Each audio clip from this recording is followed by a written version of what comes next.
할렐루야. 애통하고 회개하는 마음 충만하게 부어주시기를 바랍니다. 아멘. 예수를 죽은 자 가운데서 살리신 이의 영이 너희 안에 거하시면 그리스도 예수를 죽은 자 가운데서 살리신 이가 너희 안에 거하시는 그의 영으로 말미암아 죽을 너희 몸도 살리시리라. 아멘. 이 독서 바울 사도가 지금 우리에게 외친 말씀이죠.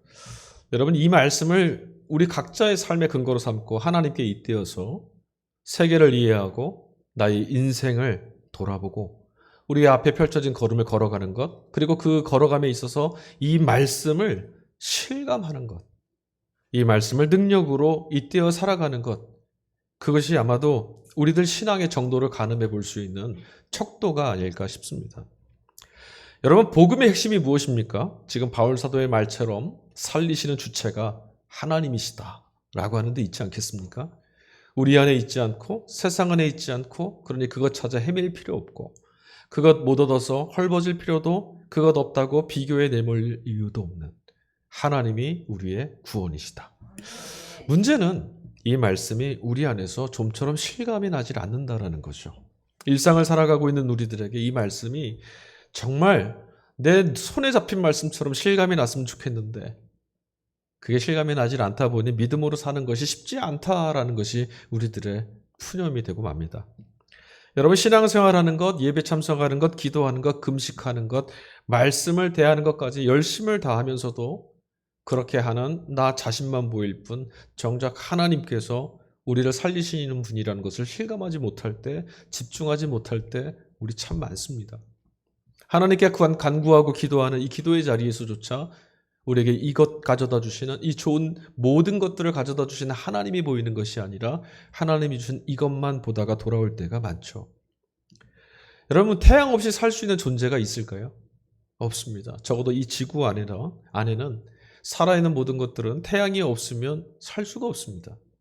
태양과 우리 사이의 거리가 조금만 가까우면 모든 것이 다 타버리고요. 조금만 멀리 떨어져 있으면 모든 건 얼어 죽고 맙니다. 지구상의 모든 살아있는 것들은 지금 말씀드린 것처럼 태양에 전적으로 의존하고 있죠. 그래서 고대인들은 이 태양을 신처럼 떠받들었어요. 하지만 여러분, 평상시에 태양이 없으면 우리는 죽는다, 인류는 멸종할지도 모른다. 그러나 태양이 있으면 우리는 다 이곳에서 마음껏 살아가고 있다라는 이 사실을 기억하거나 이 사실에 근거해서 살아가시는 분들은 거의 없을 겁니다.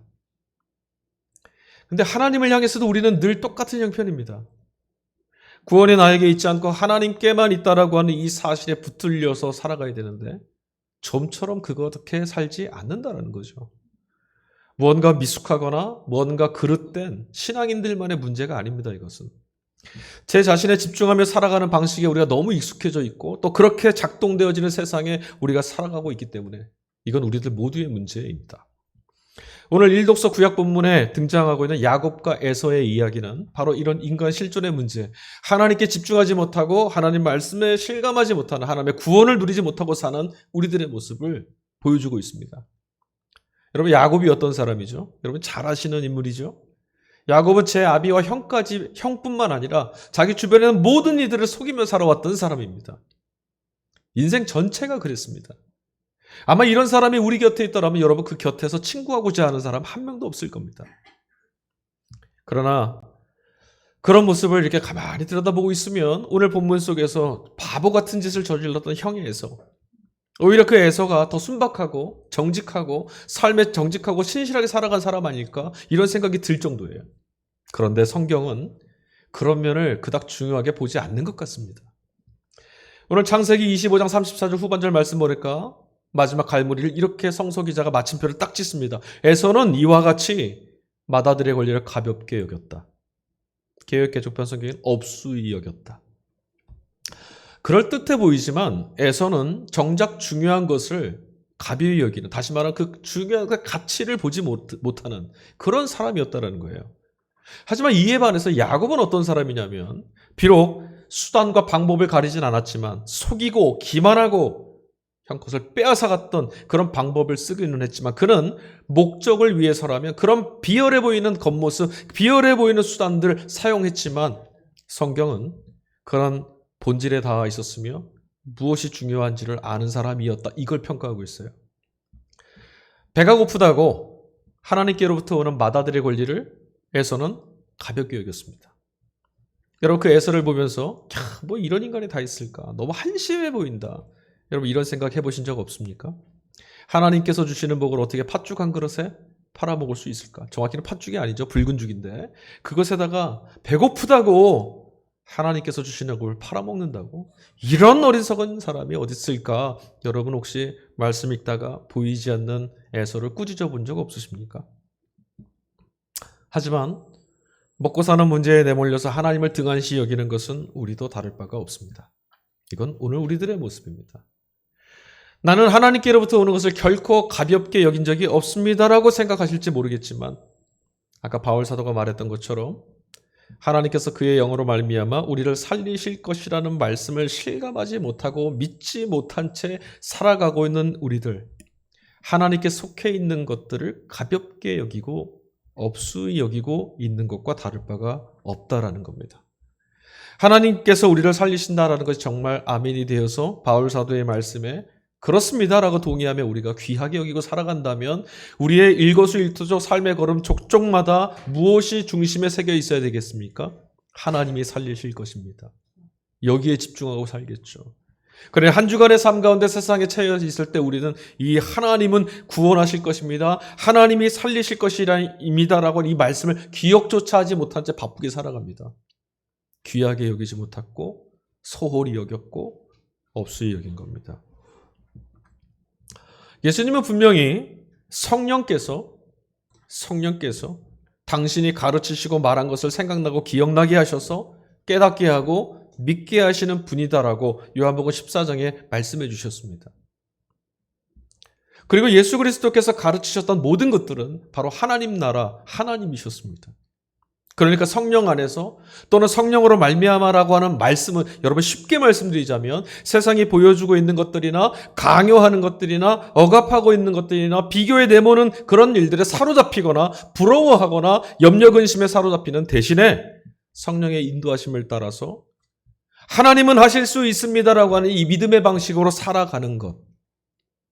이것이 성령 안에 성령으로 말미암아라고 하는 뜻이겠죠. 바울 사도는 분명히 그렇게 말했어요. 그의 영으로 말미암아 여러분들 안에 있는 그의 영을 통해서 하나님은 죽을 여러분의 몸도 살리실 것입니다. 그런데 우리는 지금도 하나님께서 하실 수 있습니다라고 하는 성령의 인도를 따라 살고 있지를 못합니다. 문제는 예수님의 말씀을 기억하고 그 말씀에 기대어 살아가게 하시는 성령의 인도와 도움조차도 우리가 실감하지 못하고 있다는 거죠. 입으로는 성령님, 성령의 도우심, 성령의 인도 말하지만 도통 성령을 따라 하나님의 구원에 기대어 그것에 집중하며 세상의 숱한 구원자들을 뿌리치고 살아가지 못하고 있다는 거죠. 여러분 어떤 사람은 듣습니다. 그러나 어떤 사람은 듣지 못합니다. 뿐만 아니죠. 동일한 사람이라 할지라도 저와 여러분도 마찬가지입니다. 동일한 사람인데도 어떤 때는 들리고 어떤 때는 도무지 말씀이 들리질 않습니다. 어떤 때는 하나님 말씀대로 그렇죠. 하나님 말씀이 약속하신 대로 하나님이 살리실 것입니다라고 했지만 어떤 때는 하나님은 보이지 않고 하나님 아닌 것들 때문에 죽겠다라고 곤두박질 치는 것이 우리입니다. 말씀이 기억이 나고 그렇게 살려는 마음을 다잡아 보지만 도무지 마음 먹은 대로 되지 않을 때가 더 많죠. 여러분 이렇게 되면 우리 어떻게 되죠? 아무리 마음을 먹어도 아무리 결심을 해도 아무리 각오를 해도 성령의 인도를 따라 하나님을 믿는 믿음의 방식으로 하나님의 구원하신 구원의 역사를 삶으로 살아내는 것들이 실패할 때마다 우리는 마음속에 이런 고발을 당합니다. 네가 형편없는 죄인이라서 그래. 로마서 7장 15절 말씀. 나는 내가 하는 일을 도무지 알 수 없습니다. 내가 해야겠다고 생각하는 일은 하지 않고 도리어 해서는 안 되겠다고 생각하는 일을 내가 지금 하고 있으니 말입니다. 지난주 함께 읽었던 바울 사도의 절규. 하나님 말씀 앞에 서서 보면 바울 사도의 이 절규가 환청처럼 마치 내 안에서 외치는 소리처럼 들릴 때가 있습니다. 그러나 여러분, 말씀은 변함이 없죠. 그리고 말씀은 언제나, 그리고 누구에게나 진리입니다. 오늘 우리들에게도 어느 날은 진리이고 어느 날은 진리 아니고, 어느 날은 역사하는 힘이고 어느 날은 아무짝에도 쓸모없는 그런 말일 수가 없습니다. 그렇다면 말씀을 듣는 우리에게 뭔가 문제가 있는지도 모르겠습니다. 오늘 복음서 말씀, 예수님의 말씀이 바로 이것에 대해서 우리를 일깨우고 있습니다. 여러분, 오늘 삼복서 복음서 말씀, 우리 익히 아는 말씀입니다. 교회 학교를 다니셨다면 누구나 아는 말씀. 네 가지 밭의 비유로 더 많이 알려진 말씀이죠. 여러분, 그 밭, 네 개, 뭔지 아세요? 기억하십니까? 여러분, 먼저 기억하고 넘어갈 것이 있어요. 오늘 이 말씀의 1절 시작이 뭐라 말하면 바닷가에 나가셔서 그곳에 몰려든 이들에게 주님 말씀하고 계시는데, 사실은 오늘이 13장부터 시작하는 건 아니에요. 12장에서부터 이어지거든요. 12장에서 예수를 향한 바리새파 사람들이 예수님을 막 비난하고 공격할 때 예수님 주신 말씀들에 이어서 밖으로 나가 바닷가에 가셔서 말씀하시면서 그들 좀 들으라고, 그들을 중시보는 여러분들도 좀 들으십시오라고 하신 말씀이라는 거예요. 이 사실을 끝까지 좀 기억해 보세요. 자, 네 가지 밭 뭐였습니까? 자, 보지 않고 한번 맞춰볼까요? 첫 번째, 길가부터 나오죠. 길가, 돌짝밭, 가시덤불, 네, 좋은 밭. 예수님 말씀 그대로 한번 표현해 볼게요. 첫 번째 길가밭은요, 길가에 뿌려진 씨, 그 밭에는요, 씨를 뿌리면 뿌리가 내리기도 전에 뭐가 와서 쪼아 먹냐면 새가 와서 그 씨앗을 뿌린 걸 다 쪼아 먹어버립니다. 그러니까 농사 헛짓는 겁니다. 두 번째 돌짝밭은 어떤 밭이냐면 흙이 얕아요. 돌멩이들이 많다 보니까 뿌리를 깊게 내릴 수가 없어요. 운이 좋게 뿌리를 살짝 내렸지만, 싹이 났지만 뿌리가 얕다 보니 태양이 떠오르면 쉽게 말라 타 죽습니다. 세 번째 가시덤불이죠. 가시덤불은 어떻다고 그랬어요? 씨가 뿌려졌습니다. 하지만 자랄 수가 없습니다. 왜냐하면 가시덤불이 그 영양분을 다 뺏어 먹어요. 그래서 제대로 자랄 수가 없어요. 그러나 좋은 밭도 있다고 하셨어요. 이 좋은 밭은 옥토라고, 아까 한자로 옥토. 그래서 씨를 뿌리면 어떻게 된다고 그랬죠? 덜어는 100배, 덜어는 60배, 덜어는 30배 결실 맺는 밭입니다. 그렇다고 예수님이 지금 100배 결실 얻는 밭은 정말 좋은 밭, 30배 결실하는 건 그보다 좀 덜한 밭 말씀 안 하셨어요. 어떤 것은 이렇게, 어떤 것은 이렇게. 그러나 문제는 뭐냐? 결론은 뭐냐? 모두 다 결실하더라. 그게 좋은 밭이라는 거예요. 자, 여러분 어떻습니까? 이런 좋은 밭이 되어서 결실하는 사람, 결실하는 인생 살고 싶은 마음 드시죠? 네. 자, 이제 이어지는 예수님의 설명을 좀 들어야 됩니다. 예수님 이 말씀에서 뭐라고 하셨는지 한번 들어봅시다. 말씀 안에서 언급되고 있는 씨앗, 이것이 뭘까요? 주님은 뭐라 말씀하셨냐면 하늘나라 씨앗, 하늘나라 복음의 씨앗, 천국 복음의 씨앗이라고 하셨어요. 하늘나라 씨앗을 심었어요. 근데 길가밭은 어떻다고요? 말씀을 들어도 깨닫지 못해서 하나님 나라가 그의 삶에 결실하지 못하는 사람을 두고 하는 말이다. 두 번째 돌짝밭은 어떻다고요? 말씀을 들었더니 은혜가 있었어요. 눈물도 나고 기쁘고 그렇구나 라고 깨달음도 있었던 것 같지만, 그래서 너무너무 행복했지만 하나님 나라가 그 삶에 뿌리를 내리지 못해서 환난이나 박해가 일어나면 어떻게 합니까? 쉽게 무너지는 사람들을 길가밭과 같다라고 말씀하셨어요. 가시덤불은 어떤 사람들이라고 예수님 말씀하셨죠? 네, 세상의 염려와 유혹에 사로잡혀서 하나님 나라를 결실하지 못하는 사람들. 자, 다시 한번 여쭙겠습니다. 여러분은 어떤 밭이 되고 싶습니까? 옥토가 되고 싶으세요? 그럼 또 이렇게 한번 질문해 볼까요? 그럼 지금 여러분은 어떤 밭이십니까? 지금은 어떤 밭이십니까? 좋은 밭 되었으면 좋겠지만, 혹여 길가밭이면, 혹은 돌짝밭이면, 혹은 가시덤불이면 어떡하죠? 하나님 나라가 결실할 수 없는 버려진 땅이면 어떡합니까? 세상의 유혹과 환난, 재물의 유혹과 염려 몰려올 때 우리가 어떻게 됐었죠? 낭패입니다. 예수님 말씀대로라면 결실할 수 없는 밭입니다. 여러분, 그러나 한번 생각해 보십시오. 저마다 자신의 능력으로 얼마나 결실했는지를 따라서 좋은 밭인지 아닌지를 가늠하게 된다면, 그리고 차별받게 된다면 도대체 하나님 나라는 무슨 의미를 갖는 겁니까? 예수님의 말씀은 무슨 의미를 갖고 예수님은 우리의 어떤 구원자가 되시는 거죠? 그리고 대체 그런 삶의 하나님 나라는 무슨 의미와 무슨 능력을 갖는 겁니까? 또 애당초 이런 밭이었는데 너는 왜 그만큼 결실하지 못하느냐라고 한다면 이건 부당합니다. 여러분, 그런 생각 안 드셨어요? 하나님께 따지고 싶은 마음 안 드셨어요? 나는 왜 가시덤불로 만드셔서 좋은 밭 100배 결실 맺는 저런 옥토 같은 사람 안 되게 해놓으셨고, 왜 그래놓고 왜 나한테는 30배는 왜 못 맺느냐고, 60배는 왜 못 맺느냐고, 100배는 왜 못 맺는 거냐고 물으신다면 부당합니다. 이렇게 말하고 싶진 않으셨어요? 누구나 좋은 밭 되고 싶습니다. 정말 좋은 밭 되고 싶습니다. 그러나 여러분, 밭의 차이에 시선을 두고 계속 비교에 사로잡히면 우리는 하나님 나라를 결코 볼 수 없습니다. 씨앗의 가치 볼 수 없습니다. 자, 주님의 말씀, 사실은 이 비유의 말씀은요, 시작부터가 이상합니다. 보세요. 정성껏 준비한 씨앗.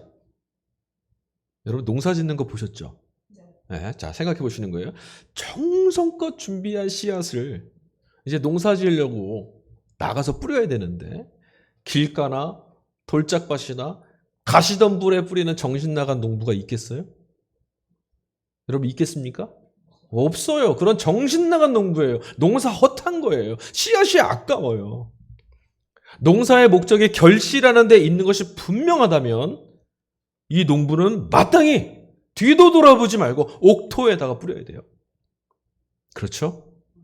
그러니까 지금 주님의 말씀은 밭에 있는 것이 아니에요. 하나님 나라의 이 씨앗을 뿌리고 있는 길가 돌짝밭 가시덤불도 차별하지 않고 뿌리는 이 정신 나간 농부가 누군지 아느냐라고 묻는 거예요. 주님은 분명히 비유로 전해주신 이 네 가지 이 말씀, 네 가지 밭의 이 말씀을 듣는 이들에게 이 네 가지 밭은 사람의 속마음이다라고 19절에 말씀하셨어요. 보아요. 누구든지 하늘나라를 두고 하는 말씀을 듣고도 깨닫지 못하면 악한 자가 와서 그 마음에 뿌려진 것을 빼앗아간다. 밭이 뭐예요? 마음. 자, 잘 일구어진 마음밭. 거기에 뿌려진 천국복음의 씨앗은 반드시 결실하신다는 말씀이겠죠? 사람의 마음판이라는 건 정말 중요합니다. 참으로 중요합니다. 땅은 여러분 무엇을 심든지 고스란히 내어놓잖아요. 우리 마음은 똑같아요. 우리 마음 안에 어떤 씨를 뿌렸는지에 따라서 그것이 드러나게 됩니다. 여러분, 사람의 됨됨이뿐만 아니라 그의 말이나 행동, 사람이 살아가고 있는 삶을 대하는, 또 사람을 대하는, 세상을 대하는, 인생을 대하는 그런 삶의 태도 같은 것 이르기까지 겉에 드러나는 모든 것들은 그 사람 안에 들어있는 속마음이 드러나는 겁니다. 그래서 여러분, 우리가 겉으로 드리는 기도 있지 않습니까? 기도의 수준은 그 사람의 믿음의 수준을 절대로 뛰어넘을 수 없습니다. 그 사람의 기도를 들어보면 그가 하나님을 어떻게 바라보고 있는지가 드러납니다. 그러나 여러분, 제 마음, 이 마음 지키는 거 쉬워요? 어려워요? 어려워요. 안 됩니다. 인생을 살다 보면 여러분, 성공하는 일보다 실패하는 일이 훨씬 많아 보이죠? 기쁜 일들보다는 염려하고 근심해야 될 일들이 더 많은 것 같습니다. 몸부림치고 애쓰고 수고하고 하고 있지만 혼자 힘으로는 할 수 없는 것들이 훨씬 많은 것 같습니다. 애당초 내가 할 수 없는 것들 투성이가 우리 앞에 펼쳐지는 인생이 아닐까 싶을 만큼, 게다가 요즘처럼 부유함, 부가 치우치고 썰림의 현상이 완전 극단적으로 흐르는 양극화의 시대를 살아가는 우리에게 여러분, 가난이 요즘 대물림 되는 거 보시잖아요. 사회 안에는 갈등과 아픔이 여전히 깊어가고 있고 이걸 피해갈 도리가 우리가 없어요. 그러나 여러분, 기득권을 갖고 있는 사람들은 늘 이런 상황을 개인의 책임으로 떠넘깁니다. 네가 게을러서, 네가 노력 안 해서, 네가 그러니까. 사람들은 이런 구조적인 문제에 무관심하고 관심이 없습니다. 다 남의 일이라고 생각하거든요. 지금도 근로자들이 임금 투쟁을 하고 있고 최저임금 시급 때문에 투쟁을 하고 있는 걸로 알고 있는데 남의 일로 생각하면 왜 그렇게 시끄러워? 이럴 때 세상이 이렇게 흘러가고 구조적으로 바뀌지 않아서 우리에게 이 구조적인 문제 때문에 힘들고 어려운 일이 찾아오고 있음을 내가 경험하게 될 때 여러분 우리는 희망보다 절망에 떨어지기가 훨씬 쉽습니다. 세상 바뀌지 않아. 밖으로부터 불어오는 거칠고 답답한 흙먼지들이 우리 마음을 자꾸 어지럽힙니다. 그리고 황폐하게 만들기도 합니다. 이거 도무지 막을 도리가 없습니다. 이럴 때 우리가 할 수 있는 건 아무것도 없습니다. 어떻게 해야 될까요? 애쓰자 노력하자 마음을 지켜보자 하지만 그렇게 한번 해보겠다 하지만 거칠은 흙먼지가 한번 내 마음을 분탕 일으키고 나면 도무지 마음을 지켜낼 도리가 없잖아요. 오늘 예수님 말씀대로라면 우리는 그저 농부가 굳어진 땅을 부드럽게 하고 황폐해진 땅을 갈아엎어주고 메마른 땅에 물을 대어주듯 마음판을 새롭게 갈아엎어 옥토가 되게 일구어 주실 하나님의 은혜를 바라볼 수밖에는 없어요. 그런데도 여전히 하나님 아닌 제 스스로 좋은 밭 한번 대보겠다라고 하는 것, 거기에가 그런 것만 우리 눈에 들어와요. 조급해요. 어떻게든 내 첫 좋은 밭이 한번 대보겠다. 그러다 보니 열매 맺는 일에 마음을 쉽게 뺏깁니다. 100배, 60배, 30배 이런 표현이 별로 안 좋아하죠. 30배, 60배, 100배 점점 커져야 되잖아요. 그죠? 성장하고 발전하고 풍성하게 결실 맺는 밭 되고 싶어서 그것을 예수 믿는 복이라고 쉽게 말하곤 합니다. 아마도 이런 우리 생각이 이렇게 흘릴 걸 예수님이 아마도 생각하셨던 것 같아요. 그래서 30배, 60배, 100배 안 하셨던 것 같아요. 100배, 60배, 30배 이런 놈도 있고 이런 밭도 있고 저런 밭도 있더라. 다시 말하면 점점 더 많이 이거 중요한 거 아니라는 겁니다. 애당초에 길가, 돌짝밭, 가시덤불처럼 밭이 달랐으니 결실하는 양은 다를 수밖에 없어요. 1달란트 받은 사람은 1달란트 남기는 거고요. 5달란트 받은 사람은 5달란트 남기는 거예요. 중요한 것은 꼭 기억해야 될 것은 불모지의 땅이 결실하는 땅이 되었다라는 거예요. 그리고 이 일을 이루신 분이 하나님이시라는 거죠. 천국 복음의 씨를 뿌리는데 조금도 주저하지 아니하시고 차별하지 않고 아낌없이 뿌리셔서 어떤 땅이라 할지라도 뿌려진 곳곳마다 하나님 나라가 결실하게 하시는 분, 생명을 잉태시키시는 분. 그래서 그분을 우리는 창조주라고 하는 거예요. 농부는 여러분 밭을 포기하지 않습니다. 그렇죠? 밭을 포기하는 농부 본 적 있으세요? 한 해의 농사를 포기하는 수는 있어도 밭은 포기할 수 없습니다. 자신에게 주어진 밭이라면 그것이 길가라 할지라도 돌뿌리가 채이는 황폐한 땅이라 할지라도 가시덤불이 다 가리고 있는 밭이라 할지라도 포기하지 않을 겁니다.